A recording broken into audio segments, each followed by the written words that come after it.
John Sopko is the Special Inspector General for Afghanistan reconstruction, so he's in charge of overseeing where U.S. tax dollars are going.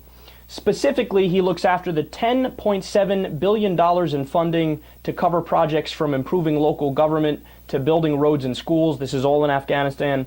The $30 billion for contracts to build, train, and sustain the Afghan army, and other projects that require private Afghan contractors. Well, in a new 236-page report to Congress, this dude is sounding the alarm and going berserk. I mean, he's on like DEFCON 912, and what he's going crazy about is that he says $47 million allocated for the U.S. Agency for International Development has been spent improperly, and it's been essentially wasted. But that's not even the worst part. He's most upset. Here's the bombshell. He said he's found 43 separate cases where supporters of the Taliban and Al-Qaeda in Afghanistan have been getting U.S. military contracts. In other words, the U.S. is literally sending our enemies millions of dollars. That's our worst nightmare. Isn't that amazing? And the reason is flat out incompetence. So people convince us, hey, yeah, we're going to train the Afghan army, we're working with them, we're security detail or whatever the case is. And idiots get duped, and we send them contracts and guns and all these different things. But these are people who are affiliated with the Taliban and Al-Qaeda. I mean, how often can we get it wrong? If there's any way we can get something wrong with foreign policy, we do it. We're notorious for that. So take, for example, when we funded the Mujahideen back when they were fighting a war against the Soviet Union in Afghanistan.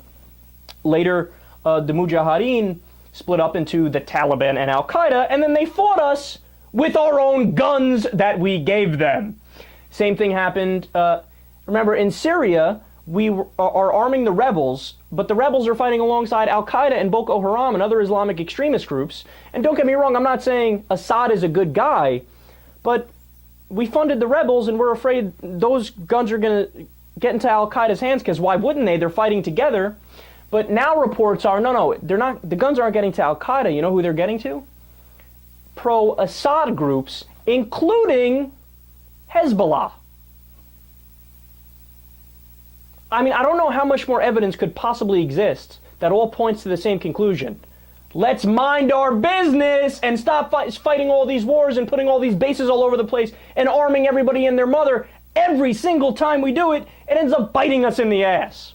I don't know how much more evidence you could possibly need to come to this conclusion. It's the most rational conclusion. And of course, the American people agree with me and agree with us on this. The only people that disagree are the idiots in Washington, which leads me to my next point. When Sopko brought this up at the Army's procurement fraud branch, they said, quote, "The reviewers did not include enough supporting evidence to initiate suspension and debarment under federal acquisition regulations." That's just a very long-worded way of saying, yeah, we don't care. We're not going to do anything about it.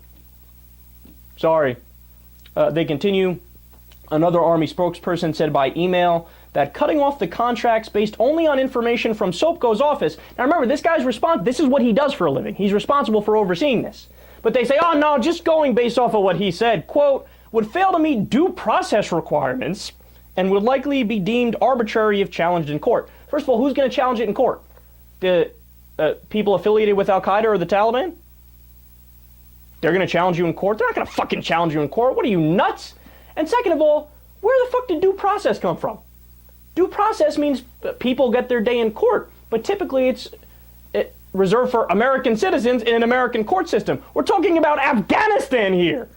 What does due process have anything to do with giving money and guns to Al-Qaeda affiliated groups and Taliban affiliated groups? They're not even vaguely related. Oh God, this stuff gives me a headache. To say our government is incompetent, pathetic, and corrupt, that's all an understatement. I mean, this is beyond ridiculous.